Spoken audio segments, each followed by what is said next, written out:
صحبت اللہ والوں کی۔ میرے پیارے بھائیوں، بزرگوں اور دوستوں، آج جمعہ کا دن آپ تمام حضرات کو مبارک ہو، اور مبارک مہینے کی پہلی تاریخ یعنی شعبان المعظم کی آج پہلی تاریخ ہے۔ یہ مہینہ بھی بہت مبارک مہینہ ہے۔ اللہ کے رسول نے فرمایا کہ شعبان میرا مہینہ ہے، تو الحمدللہ آج اس کی پہلی تاریخ آ چکی، اور نبی کریم صلی اللہ علیہ وسلم نے ارشاد فرمایا کہ تم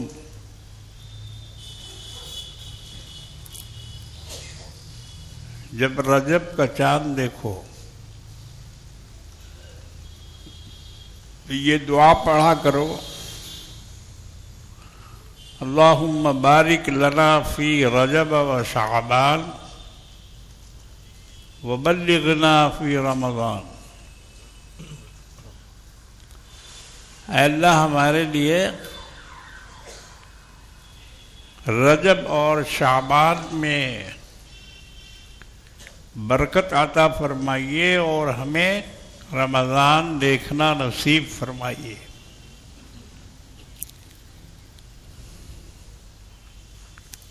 تو ہر مسلمان کی یہ تمنا ہوتی ہے کہ رمضان المبارک کا مہینہ اس کو ملے، تو اللہ کے رسول نے دعا کے لیے بھی فرمایا۔ اس مہینے میں آقا کریم کثرت سے روزہ رکھا کرتے تھے، اور لوگوں کو ایسا معلوم ہوتا تھا کہ حضور اب روزے پہ روزہ رکھتے چلے جائیں گے اور اب افطار نہیں کریں گے، یعنی روزے کو چھوڑیں گے نہیں۔ اس قدر پے بپے ایک کے بعد ایک آپ روزہ رکھا کرتے تھے۔ مسلمانوں کی بدقسمتی یہ ہے کہ وہ اپنے رسول کے نقش قدم پر چلنا نہیں چاہتے۔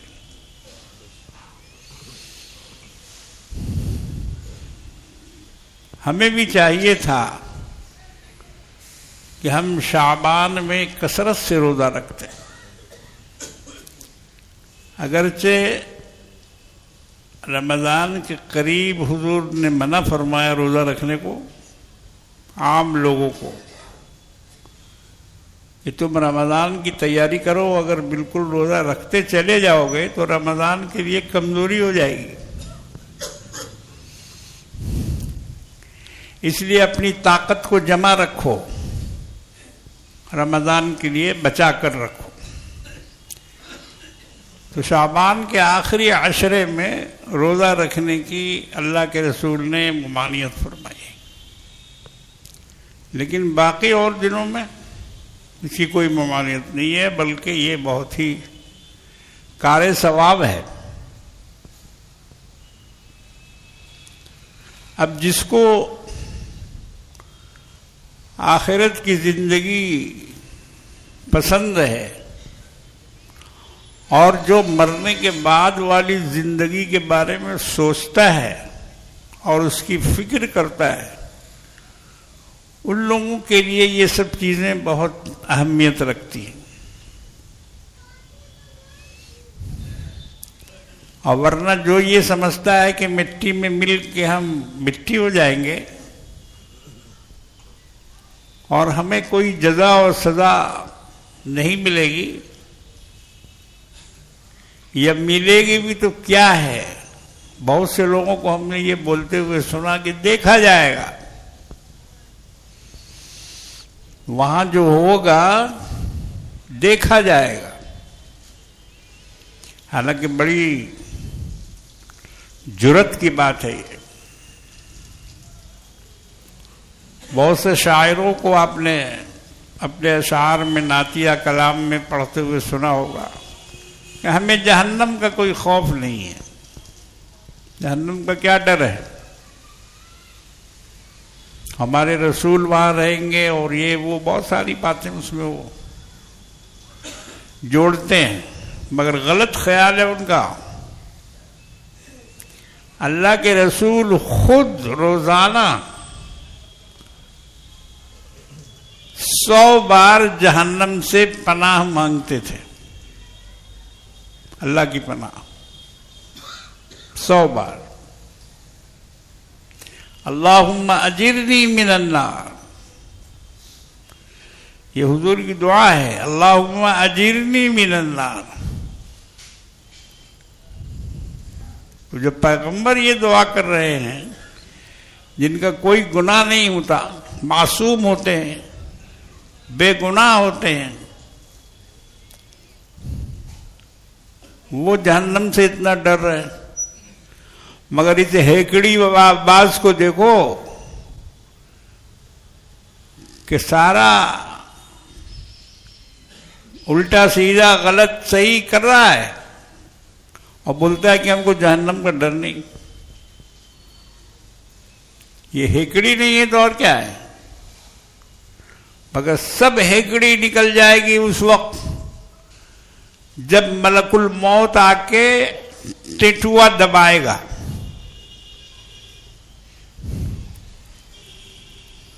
اس وقت ہیکڑی نکل جائے گی.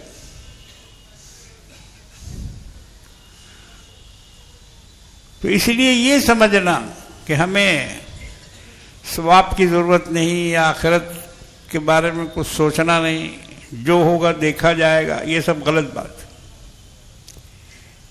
اللہ کے رسول کا عمل دیکھو، کیوں اتنا روزہ رکھتے تھے وہ؟ ان کو کیا ضرورت تھی اتنا روزہ رکھنے کی؟ کس لیے رکھتے تھے؟ گناہ تھا،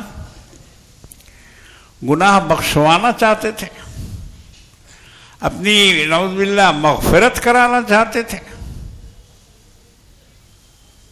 نہیں، لوگوں نے پوچھا کہ یا رسول اللہ صلی اللہ علیہ وسلم، آپ شعبان میں اس قدر روزہ کیوں رکھتے ہیں؟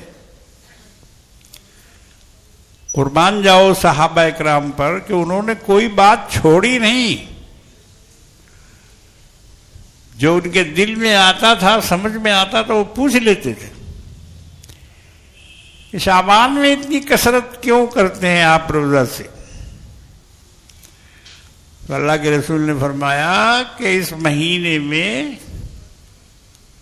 فرشتوں کا تبادلہ ہوتا ہے، اور اس سال مرنے والوں کا رجسٹر ملک الموت کے حوالے کیا جاتا ہے کہ اتنے لوگوں کی روح نکالنی ہے. وہ کھاتا ان کے پاس آتا ہے، ڈاٹا، آج کی زبان میں بولیے اس کو ڈاٹا. کون کون مرے گا اس سال؟ حضور نے فرمایا کہ جس کا نام اس میں لکھ کے چلا گیا ہے وہ بازاروں میں گھوم رہا ہے. کپڑا والا کپڑا بیچ رہا ہے، سبزی والا سبزی بیچ رہا ہے، خریدار خرید رہا ہے، حالانکہ اس کا نام مرنے والوں کی فہرست میں آ چکا ہے، مگر اس کو خبر نہیں ہے. اس کو پتا نہیں ہے کہ ہم اس ہفتے تک زندہ رہیں گے یا نہیں، یہ آنے والا رمضان ہم کو ملے گا کہ نہیں، ہم روزہ رکھ پائیں گے یا نہیں، اس کو یہ پتا نہیں ہے. اس لیے آقا مولا صلی اللہ علیہ وسلم نے فرمایا کہ میں روزہ اس لیے رکھتا ہوں کہ جب میرا نام پیش کیا جائے تو میں روزہ داروں میں سے رہوں، فرشتوں کے رجسٹر میں میرا نام روزہ داروں میں لکھا ہوا ہو، اس لیے میں روزہ رکھتا ہوں. اب آئی سمجھ میں بات؟ کہ اتنی کثرت سے کیوں روزہ رکھتے تھے؟ اس کی وجہ یہی، اس مہینے میں، شعبان کے مہینے میں فرشتوں کا رجسٹر چینج ہوتا ہے، مرنے والوں کے نام دیے جاتے ہیں، ان کو سپرد کیے جاتے ہیں کہ یہ لوگ ہیں، ان کو لا کے جمع کرو۔ مگر جس کا نام اس میں لکھا گیا ہے اس بیچارے کو پتہ نہیں، اس کو اس کی خبر نہیں۔ اگر یہ خبر لگ جائے کہ اس سال میرا نام کھاتا میں آ گیا ہے تو اب بولو کیا ہوگا؟ اب دل لگے گا گھر میں، دل لگے گا کھانے پینے میں، دل لگے گا گھومنے پھرنے میں، وہ تو پریشان ہو جائے گا اور موت کے انتظار میں 24 گھنٹہ رہے گا کہ کب موت آ جائے گی، کب فرشتہ آ جائے گا۔ اس لیے اللہ نے اس کو بتلایا نہیں، چھپا دیا۔ موت کا وقت جو چھپا دیا گیا ہے اس میں بھی بڑی مصلحت ہے۔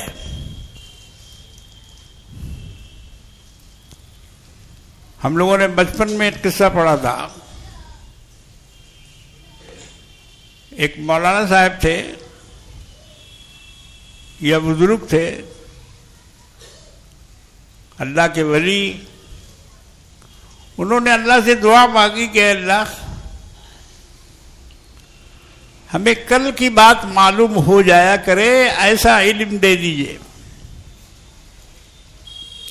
کہ جو کچھ ہمارے یہاں ہونے والا ہے گھر میں، کسی کی موت ہے، حیات ہے، جو بھی ہے، ہم کو پتہ چل جایا کرے۔ غیب سے آواز آئی کہ ایسی دعا مت مانگو، ایسی دعا مت مانگو، اگر یہ دعا قبول ہو گئی تو تمہاری پریشانیوں کا ٹھکانہ نہیں رہے گا۔ مگر انہوں نے ضد کی کہ نہیں، اللہ تعالیٰ بتا دیجیے ہم۔ اچھا بتا دیتے ہیں۔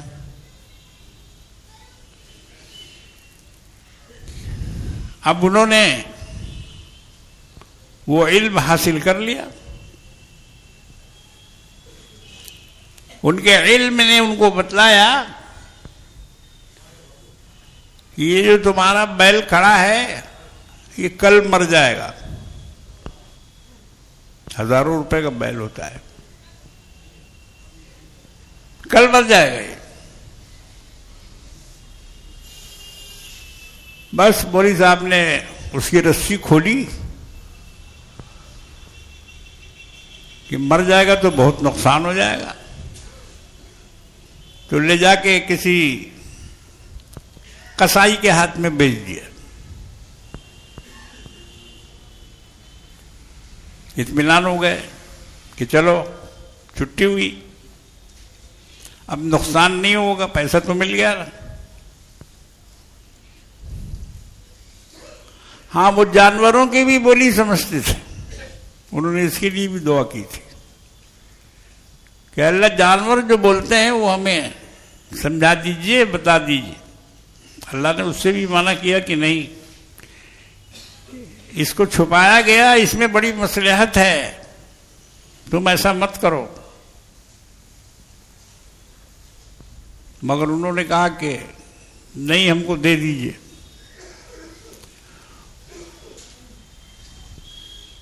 تو ان کے گھر میں بہت سے جانور پلے ہوئے تھے، مرغا، مرغی، کتا، پہرا دینے کے لیے۔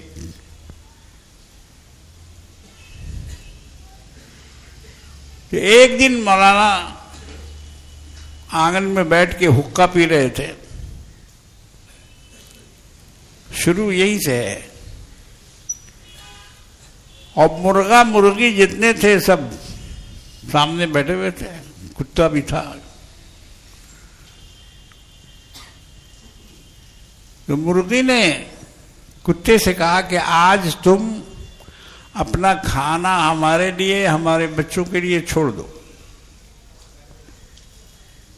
کہا کیوں؟ کہا کہ کل مولوی صاحب کا بیل مر جائے گا اور اس کے بعد تمہارے کھانے کے لیے بہت مقدار مل جائے گی، اس لیے آج ہمارے بچوں کو کھانے دو.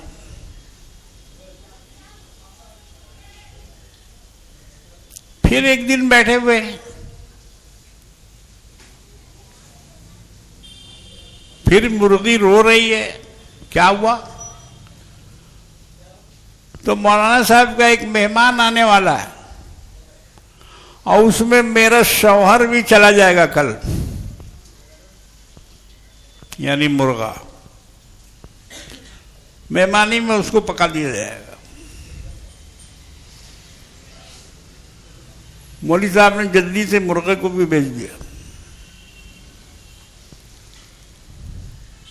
قصہ لمبا ہے، بچپن کا سنا ہوا ہے، اس میں سے کچھ یاد ہے کچھ یاد نہیں ہے، لیکن میں بتانا یہ چاہتا ہوں کہ اللہ رب العالمین نے ہم لوگوں سے بہت ساری چیزیں جو مخفی رکھی ہیں، اس کا علم ہم کو نہیں دیا ہے، تو یہ ان کی بڑی مہربانی ہے.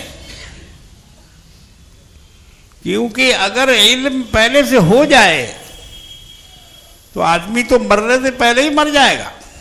جیسا کہ مولوی صاحب کے ساتھ بھی یہی ہوا، بیل مرا، مرغا گیا، یہ ہوا وہ ہوا، اور آخر میں مرغی کہنے لگی کہ کل مولوی صاحب کا نمبر ہے، کل ان کا نمبر ہے. تو اب تو رات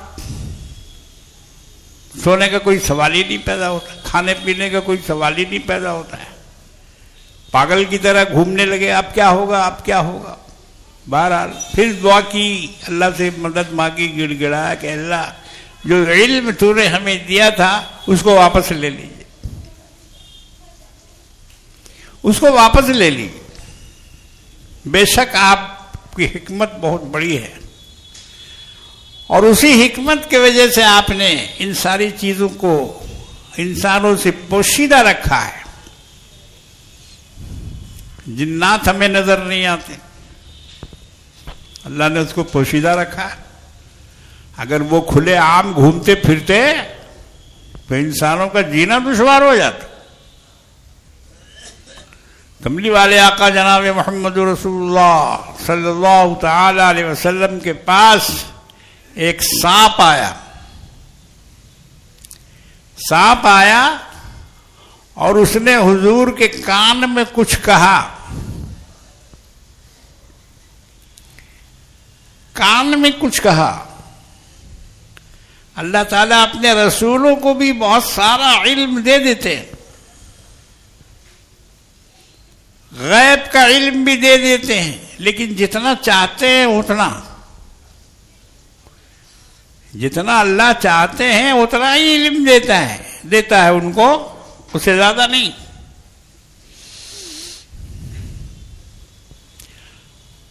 تو یہ ایک الگ بحث ہے کہ رسولوں کو غیب کا علم ہوتا ہے کہ نہیں. بہت سے لوگ اس کے قائل ہیں کہ کل کا کل حضور کو بتا دیا گیا تھا، حالانکہ نہ اس کی ضرورت تھی اور نہ اس کا کوئی فائدہ تھا. اللہ نے جہاں چاہا بتا دیا، جہاں نہیں چاہا وہاں نہیں بتایا. تو سانپ نے آ کے کان میں کچھ کہا. حضور صلی اللہ علیہ وسلم خاموش ہو گئے. اس کے بعد وہ سانپ چلا گیا.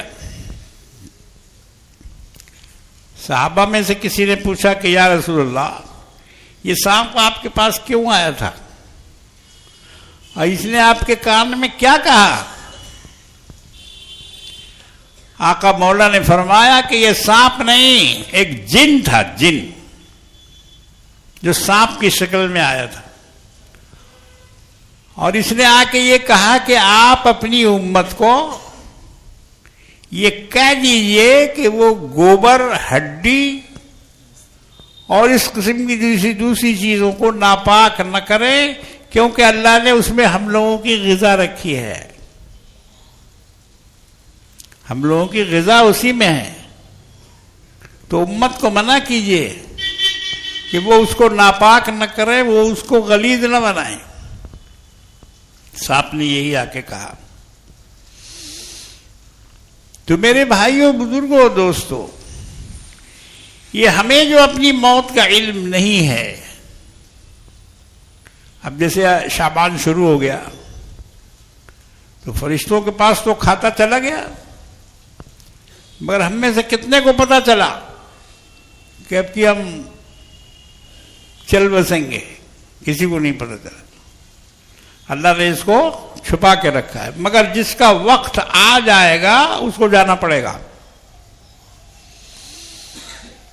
اس کو جانا پڑے گا. چاہے جتنا بھی ڈاکٹر لگ جائے، مشین لگ جائے، وینٹیلیٹر لگ جائے، جس قدر بھی علاج کیا جائے، اگر اس کا نمبر آ گیا ہے تو وہ پھر نہیں رہے گا.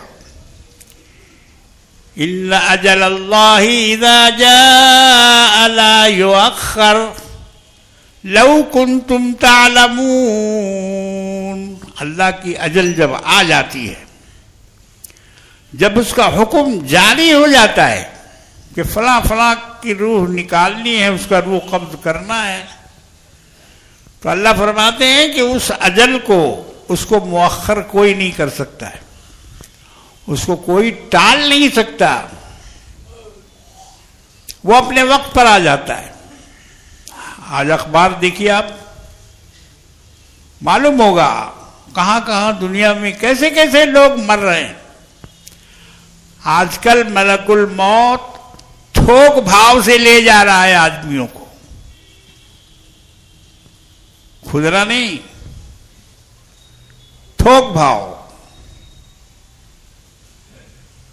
ایک ایک دفعہ میں 20-20، 25-25، 50-50، 100-100، 200-200، بلکہ کہیں کہیں اس سے بھی زیادہ. انسانوں کی کھیپ اس دنیا سے اس دنیا میں جا رہی، یہاں سے ان کو ہٹایا جا رہا ہے، نکالا جا رہا ہے، دوسری جگہ پہنچایا جا رہا ہے. کہاں پہنچایا جا رہا ہے؟ عالم برزخ میں. اس دنیا کے علاوہ ایک دنیا ہے جس کو برزخ کہتے ہیں. قبر میں نہیں، قبر میں تو صرف سڑی گلی ہڈیاں ملیں گی آپ کو، آدمی تھوڑی ملے گا. کوئی سننے والا، دیکھنے والا، بولنے والا، جاننے والا وہاں تو نہیں ہے، صرف اس کی ہڈی ہے بس، اس کا انجر پنجر وہاں ہے، لیکن آدمی تو نہیں ہے. آدمی چلا گیا. کہاں چلا گیا؟ جہاں سے آیا تھا. ماں کے پیٹ میں جس نے اس کو بھیجا تھا اسی نے اس کو بلا لیا، ورنہ یہ آدمی پیدا کیسے ہوتا اگر اللہ روح نہ بھیجتے؟ تو خالی جسم سے زندہ ہو جاتا. دیکھو دنیا میں کتنے جسم بنائے جا رہے ہیں، کتنی مورتیاں تیار کی جا رہی ہیں، کتنے مورت بنائے جا رہے ہیں، اس کو سجایا جا رہا ہے، کپڑا اڑایا جا رہا ہے، زیور پہنایا جا رہا ہے، کھڑا کیا جا رہا ہے، بیٹھایا جا رہا ہے. ایک لفظ نکالا رام مندر والوں نے، پران پرتشٹھا، بہت سخت سنسکرت کا لفظ ہے. پران پرتشٹھا یعنی مورتی بیٹھا دینے کے بعد اس میں جان ڈالنا. یہ انہوں نے اپنے ماننے والے کو سمجھایا ہے. ان کے پنڈت پانڈے اور جو بھی پجاری یا جو بھی ہیں، انہوں نے ان کی تسکین کے لیے، ان کی دل کی تسلی کے لیے ایک پروگرام رکھا کہ اس میں جو ہے روح ڈالی جائے گی. حالانکہ غلط، روح کسی کی ملکیت نہیں ہے، روح اللہ کے پاس ہے. کوئی روح نہیں ڈال سکتا. مگر اب ایک عقیدہ بنایا گیا تاکہ لوگ وہاں جائیں، جھکیں، درشنا دیں، پوجا کریں، کچھ بھی کریں. اس کو ایک مشہور کر دیا گیا کہ ان میں پران پرتشٹھا کر دی گئی ہے، یعنی روح ڈال دی گئی. حالانکہ ایسا نہیں ہے، روح کوئی نہیں ڈال سکتا. روح تو اللہ کے ہاتھ میں ہے. وَيَسْأَلُونَكَ عَنِ الرُّوحِ، آپ سے لوگ روح کے بارے میں پوچھتے ہیں تو اللہ فرماتے ہیں کہ اس کا جواب دے دیجئے. قُلِ الرُّوحُ مِنْ أَمْرِ رَبِّي، کہہ دیجئے کہ روح جو ہے وہ میرے رب کا حکم ہے، میرے رب کے حکم سے چلتی ہے، میرے رب کے حکم سے آتی ہے، میرے رب کے حکم سے جاتی ہے. قُلِ الرُّوحُ مِنْ أَمْرِ رَبِّي. تو میرے بزرگوں اور دوستو، یہ شعبان کا مہینہ انسان کو بالکل کپا دینے کے لیے کافی ہے کہ پتہ نہیں اس مہینے میں کیا ہوا، میرا نام رجسٹر میں آ گیا یا نہیں آیا. اس لیے اس مہینے میں زیادہ سے زیادہ عبادتیں کی جائیں، زیادہ سے زیادہ ممکن ہو سکے تو روزے رکھے جائیں، جیسا کہ ہمارے آقا مولا جناب محمد رسول اللہ صلی اللہ تعالی علیہ وسلم کا عمل. ابھی میں نے آپ کو بتایا کہ حضور شعبان کے مہینے میں کثرت سے روزہ رکھتے تھے. کثرت، صحابہ نے کثرت کا لفظ استعمال کیا ہے، یعنی بہت زیادہ. افطار کیا پھر روزہ کی نیت کر لیا، پھر افطار کیا پھر روزہ کی نیت، لگاتار. یہاں تک کہ بعض صحابہ یہ کہتے ہیں کہ حضور اپنے روزوں کو رمضان کے روزے سے ملا دیتے تھے. یعنی آج آپ نے شعبان کا روزہ رکھا ہے اور کل سے رمضان شروع ہے، تو آپ نے اپنے روزے کو، نفل کو فرض سے ملا دیا اور رمضان کا روزہ بھی اسی میں شروع کر دیا پہلی تاریخ سے. تو میرے بھائیوں، بزرگوں اور دوستوں، شیطان نے ہم لوگوں کو اصل مسائل سے الجھا کر نقل میں لگا دیا اور ہم لوگوں کو عبادتوں سے غافل کر دیا. ابھی دیکھیے 27 تاریخ کو اور اس سے پہلے بھی 22 رجب کو کنڈے کی رسم ادا کی گئی. کنڈا، گھر گھر میں کنڈا. نمازی، بے نمازی، پرہیزگار، جماعتی، تبلیغی یا جو بھی کہہ لیجیے آپ، سب کے گھر میں کنڈا. عورتیں ہمارے کنٹرول میں نہیں ہیں، عورتیں ہمارے کنٹرول میں نہیں ہیں. ان کا جو جی چاہتا ہے کرتے ہیں، مردوں کی وہ پرواہ نہیں کرتی. ارے بول رہا ہے بولنے دو نا، بول رہا ہے بولنے دو، بڑے میاں کو بکنے دو. ہمارے یہاں تو جو ہوتا ہے ہم وہی کریں گے، اس کو روکا نہیں جا سکتا. حالانکہ 22 رجب میں جو کنڈا کی رسم ادا کی گئی وہ سراسر شیعوں کی ایجاد ہے. سنیوں کو معلوم ہے یہ. فاتحہ کے نام پر امام جعفر صادق کا نام لے کر، آل رسول کا نام لے کر، اور کتنی بڑی سازش رچی ہے ان لوگوں نے سنیوں کے خلاف کہ ان کے گھر میں کھیر پوری پکوائی معاویہ کے مرنے کی خوشی میں. سیدنا امیر معاویہ رضی اللہ تعالی عنہ کی وفات کا دن ہے 22 رجب. خوب اچھی طرح سے یاد رکھو، نہ اس دن امام جعفر پیدا ہوئے ہیں اور نہ اس دن امام جعفر کا انتقال ہوا ہے. 22 رجب سے امام جعفر صادق کو کوئی مطلب نہیں. اگر ایسا ہوتا کہ چلو بھائی ان کی پیدائش کا دن ہے اس لیے ان کی نام کا فاتحہ کیا جا رہا ہے، اگر ایسا ہوتا کہ ان کی وفات کا دن ہے تو اس لیے ان کے نام سے فاتحہ کیا جا رہا ہے، غلط، نہ ان کی پیدائش ہوئی اس دن اور نہ وفات ہوئی ان کی۔ 22 رجب سے امام جعفر صادق کا کوئی تعلق نہیں، اگر تعلق ہے تو حضرت امیر معاویہ رضی اللہ تعالیٰ عنہ سے، ان کی وفات کا دن ہے وہ 22 رجب۔ 20 سال تک شام کے گورنر رہے اور 20 سال تک مسلمانوں کے خلیفہ رہے، جب حضرت امام حسن نے ان کے ہاتھ پر بیعت کر لی، خلافت ان کے سپرد کر دی۔ سیدنا امام علی مقام حسن رضی اللہ تعالی عنہ نے کہ معاویہ لو یہ ہے تمہاری خلافت، رکھو اپنی خلافت کو اپنے پاس، دستبردار ہو گئے خلافت سے سیدنا امام حسن رضی اللہ تعالی عنہ۔ اور اس کا تو واقعہ خود ایک شیعہ مورخ کی زبان سے میں آپ کو سنا چکا ہوں۔ یہ دونوں بھائی حسن اور حسین ملک شام گئے، معاویہ نے کہا کہ میں آ جاتا ہوں آپ لوگوں کے پاس، انہوں نے کہا کہ نہیں، ہم لوگ آپ کے پاس آئیں گے۔ رجال کشی میں ایک شیعہ مورخ نے اس کو لکھا ہے، ہم لوگ آئیں گے آپ کے پاس۔ چنانچہ یہ دونوں بھائی دمشق گئے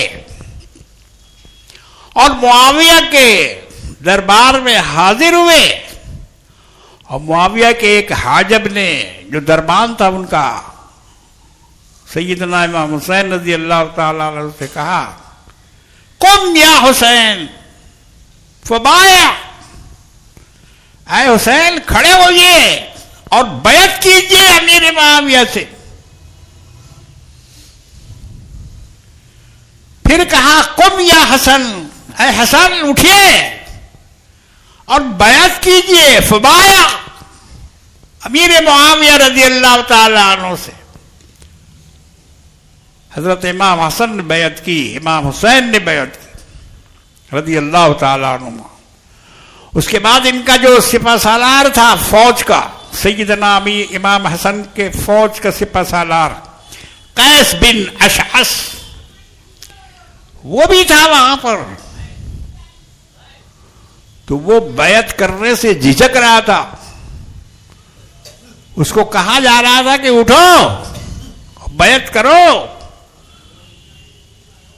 تو وہ آنا کانی کر رہا تھا، آگے پیچھے دیکھ رہا تھا۔ امام حسین نے جب اس کو دیکھا کہ یہ نہیں اٹھ رہا ہے تو کہا کہ قم یا اساس، اے اساس کھڑے ہو جاؤ فبایع، بیعت کرو امیر معاویہ سے، فَإِنَّهُ امامی، بے شک وہ ہمارے امام ہیں۔ یہ کون بول رہا ہے؟ سنی کی کتاب میں نہیں ہے، یہ وہی جو سب سے زیادہ امیر معاویہ کو گالیاں دیتے ہیں، لعنت کرتے ہیں، تبرہ بھیجتے ہیں، پورا محرم ان کا لعنت میں اور تبرہ میں گزر جاتا ہے، دن رات،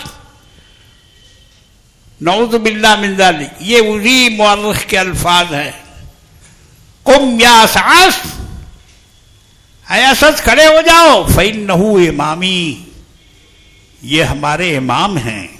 کون؟ سیدنا امیر معاویہ رضی اللہ تعالی عنہ۔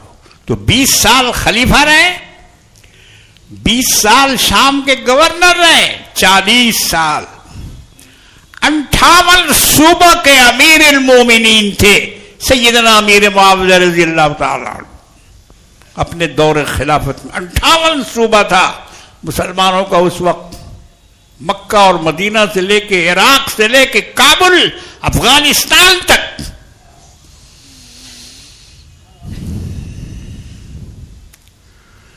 اور ایک آدمی بھی ان کی مخالفت کرنے والا نہیں تھا، 20 سال تک کسی نے بھی مخالفت نہیں کی۔ اگر کوئی ہے تو اس کا نام لو،